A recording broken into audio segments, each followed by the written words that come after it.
Hello, everyone. My name is Gardner, and I am an orthodontic nerd. I love this stuff. I think it's just so much fun to create smiles, and I love doing it with plastic. But my real passion recently has been trying to figure out how to do it with plastic better. And I'm very excited to share it with you. Today we have my lecture, Boomers. This is a 5-part series, and I hope to explain a lot of things that can help make boomers a much better, bigger part of the demographic in your office. I've also included these fun ads that boomers may have seen growing up, such as this one, which suggests that you only need to brush once a day if you use this toothpaste. Not only did that, they also have the proof in the bottom right-hand corner, as you can see there, which I think is pretty hilarious. So why am I the one talking with you today? Well, first of all, I think about this stuff all the time, and I love it. And for me, it's just a ton of fun. So I would love to share with you a lot of things about what I've learned about treating people of this older age group. And a couple things about me. I've done a ton of Invisalign. I've been teaching at VCU Orthodontics every Thursday morning for 20 years outside of my private practice. I've been on Invisalign faculty, and I'm board certified. And I'm also, I would consider myself to be a boomer as well. And I'll explain why in just a minute.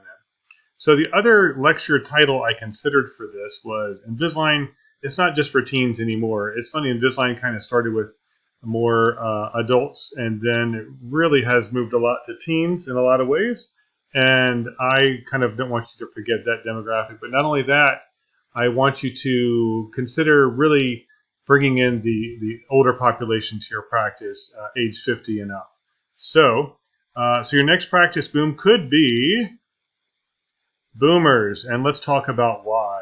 Let's first take a look at what is a boomer. So, of course, as I'm sure a lot of you know, the baby boomers, are people, according to this is Wikipedia from a Google search, and it's basically the generation most defined with being between 1946 and 1964, which means that I am just out of this range, as is my mom. So anyone between my mom and myself. Now, you don't know us. But I'm 50 and my mom is 77. So kind of anyone over 50 is really what I'm referring to with this lecture. So if you look up the Urban Dictionary, which is a lot of fun, and if you look up the boomer generation, it talks about anyone from the baby boomer generation, or really anyone that's just older than the person talking, especially when used sarcastically. And you can look at the likes here in the bottom left where it says that a lot of people seem to agree with this. Another thing is that you can see that you can also get a boomer neck gaiter and mug, which I have not yet purchased, but you might be interested in that. But the reason I kind of consider myself to be a boomer is because I am close to this generation, but also because my children call me a boomer all the time. Every time I say anything that I think is valuable, the first thing I hear is, okay, boomer, or thanks a lot, boomer. And so I now consider myself to be a boomer as well at age 50. So today, the first part of these 20-minute lectures is why target this demographic? That's what we're going to talk about first, and then we're going to talk about aesthetics that it really applies to all age groups, but I think it's a good reminder and a good starting point to kind of figure out how we're going to work with this population. So let's keep moving forward here.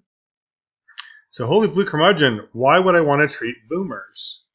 So actually there's some great reasons that I have discovered for treating boomers that I think is really useful. One is this age group is from an age group where you really listen to the doctor and they have a lot of respect for doctors, which I think is great because a lot of times I'll have someone just say, you know, whatever you say, doc, you're the expert, and they just kind of believe what the doctor has to say instead of questioning it or looking online for rebuttals or a challenge. And so I think they're fun to talk with. I know that, or I think we're fun to talk with because I'm one of them. But if you really embrace this generation, you can have a lot of fun and really make some nice changes in people's lives. They tend to have money, and they also usually pay either right away or very consistently. They're not really a group that ends up not paying that you have to kind of run down. So they're also great cooperators. Almost all of my patients that are in this age group are really good at keeping up with their aligners, wearing things well. They can't always do the rubber bands, but they don't always need to have those class changes either. a lot of times they're just looking for some straightening or fixing up a problem, and they don't need to fix the class 2 they've had for 70 years. So it can be a very a great population to work with. And speaking of that, the cases can be challenging and interesting. So if you love orthodontics, then this is a chance to really challenge yourself and really do some cool, interesting cases. And another thing that I really considered a lot is I'm from the city. I'm from Richmond, Virginia, and it's a great place to work. I love Richmond. And one thing that I'm expecting over the years is I'm expecting that dentists will be doing more and more of the easier cases and sending us the more difficult ones. You may not have reached out to this demographic yet, but I recommend strongly that you do, because it may be your next boom in your practice and a demographic that might open up a whole new set of patients for your practice. So just like any demographic, first understand your target audience and think how to reach out to us. And we'll talk about that a little bit more in the marketing section, but that's one of the main things whenever you look at a demographic that you're thinking of marketing to. One thing you may want to consider is getting a focus group together, people that are over 50 years of age, and just discuss with them, what are some of the things that you would like to have in the practice, and just kind of get an idea of where you might market to them and how to reach out to them. So why have I had such a big boom of boomers in my practice? Which I have. For some reason, I've just had a bunch of patients that come to me from this age group, and it's been a lot of fun. I think one of the main reasons is that they see orthodontic treatment as a non-surgical facelift, and that they think it's a way they can look younger without having to go through surgery. I think they value having a nice smile a lot more than they used to. It's become a lot more accepted, so they see that all their friends are having nice smiles and they can too. I think it's one of the first generations that doesn't accept that they need to go to dentures. A lot of times they'll come see us because they have some other dental problem, like they're about to lose a lower incisor because of fremitus. So there's something that kind of gets them started with treatment, and then from there they want to go ahead and straighten everything up as well. So, and also, of course, treatment has become so much easier and more convenient, less visible now. They don't have the stigma of having braces. Although I have had some I have had some patients that actually think it's pretty cool to have the braces with the fun colors that are in their 70s. But for the most part, Invisalign has been really the best choice for them. So times change. It looks like here that they're advertising to try to get your baby to drink Coke. I think we would all agree that's really not a great idea. Some beliefs change. Maybe eating lard might have been really popular at one time. I'm not so sure if that is my choice. Some things, especially with viruses, have not changed so much. So but let's take a look at how boomers' teeth may be different. I wouldn't say they're different, just more likely to have these kinds of problems. Things such as recession, abfraction, things being more complex, xerostomia, the nose and chin growing, so kind of having recessed lips a little bit, color changes, everything going south with gravity and showing more of the lower teeth and less of the upper, all those sorts of things. I'm sure you can guess I'm sure you all know who that is. Just a little quiz. Yes, that's the king himself. That's Elvis. So. And then some other things to consider when you're treating this age group. Adjust the headrest. It doesn't mean just adjust the headrest. It means kind of take care of them from a comfort standpoint. Don't set the chair back too fast. Make sure the headrest is comfortable. Maybe don't even set the chair back as much. Lots of things like that to make sure that they're comfortable. So Halloween, definitely my favorite holiday, but I used to always decorate for the young people, and the people that really commented on it the most were usually our adult patients who just love our decorations and love having fun with it. So don't be afraid that your practice is too child friendly and you think it'll scare away the adults. I've really seen the opposite. The adults really seem to like all the decorations and have fun with it. A lot of times they're not used to the extras. They're used to going to a dentist they've been to for 30 years where they sit them down, yell at them, and drill and fill real quick and then send them out. So a nice warm towel can make a big difference for them after you finish treatment. Some of the little extras that you do for people. They're really worried and they're going to be ripped off. And so they really want to make sure that you're taking care of them and you're not just trying to sell them something, and that you give them that individual attention. And there are ways of doing that without really taking up too much of your time, which of course is I think some people's fear. One thing to consider is don't treat them like they're old. Don't tell them they're old. I call them the over 50 group, even if they're in their 70s. And that way they don't feel like they're, just this super old population. A lot of times they'll say, hey, am I your oldest patient? The truth is I've had 2 patients in their 90s, which is pretty awesome. But they're almost never my oldest patient, of course, because of that. So don't label them. And like I said, call them over 50. And they're great people. So I would adjust your fee because they are going to take longer than they are more complex. Very important. So marketing to them. The symphony. It doesn't mean just go out and market to the symphony. That's not what I'm saying here. What I'm saying is figure out where they're going to see their information and how they're going to get it. Word of mouth has been super big for us. Treat them well and make them feel very comfortable and at home, and the word will spread. And for me, it's taken off, which has been great. Facebook has been really popular with even the oldest of my patients. So again, creating a focus group to figure out how and who to market to, and see how other companies are that would normally market to this group. See how they're doing it, and then kind of copy some of their ideas. Nostalgia is really great. I've had a lot of people, not a lot, but I've had several that have come in and say, I'm doing this because my grandchild pointed out my tooth, and they said, Grandpa, why is your tooth like that? So they came in and got work. But not just nostalgia from that standpoint, but more from, a lot of times they'll say, I want my teeth to look like they were, 20 years ago. And I tell them, well, we can't always do that, but we can get them better. And start talk with your dentist about it. Kind of let them know that you're able to treat this group and that you actually want to and enjoy it, and it'll kind of get them to start thinking about when these patients come in, to consider that as an option and make the dentist aware that a lot of these patients are looking for this and this is what they want. So the blocker is some of your assistants will be really good at working with this age group better than others. So find out who they are, get them to be the ones that help. And so what I do is I have what's called story time. My friend taught me that, and basically what happens is I come over only after they have gotten story time. So I come over to the chair after the team member has seen them and marked down what their problems are and made a summary of it. And then the team member gives it to me, all the information. And then I tell the team member what I want. And then the team member translates it to the patient. And that way it's not taking too much of their time or too much of my time, sorry. And then I come back after everything has been done. And then I just check and make sure that there aren't any additional questions, because usually by then things are answered.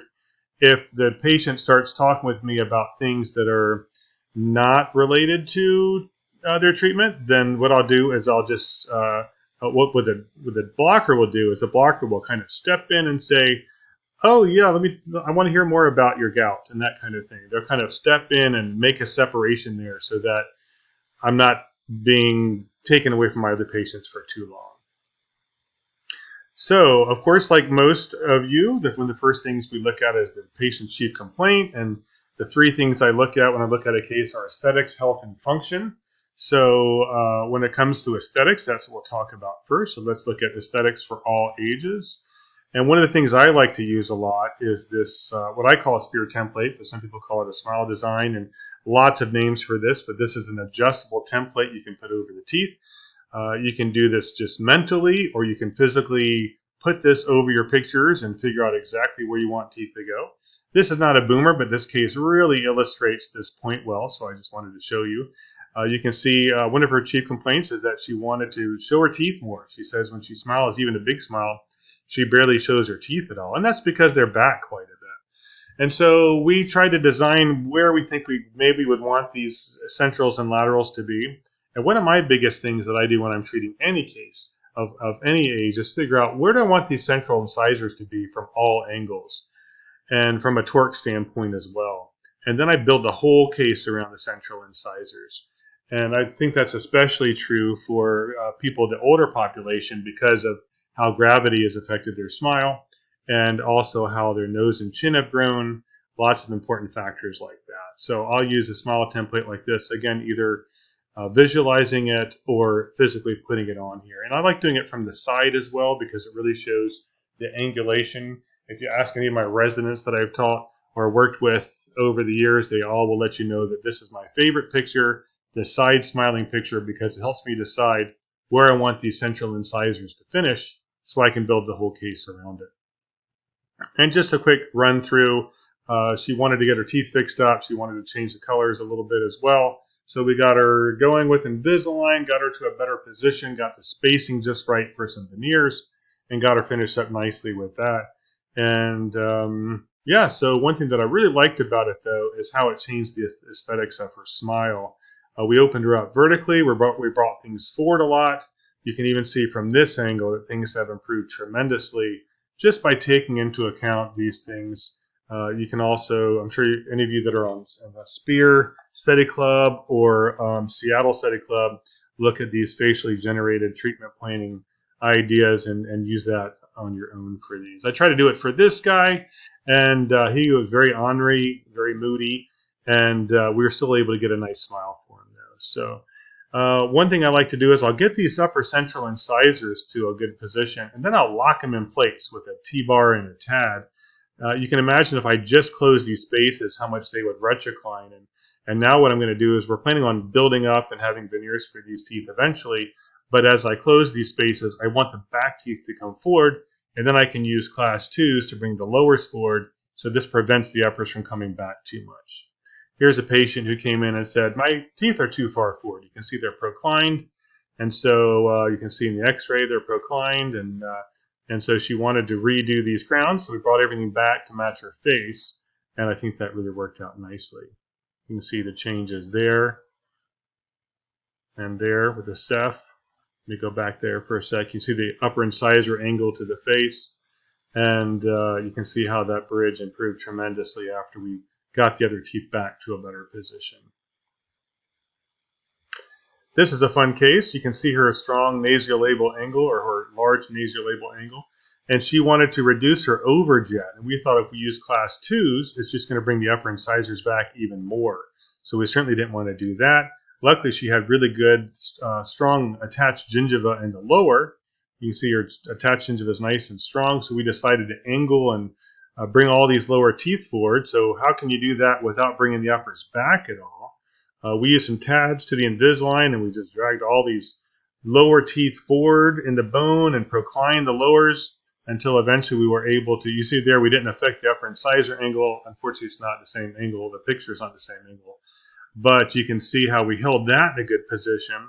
But we were able to get her from class 2 to class 1, little posterior open bite. Not all the way class 1 because she didn't want to do buildups on those laterals, but we did a lot of nice change. And those TADs help bring everything forward to a better position.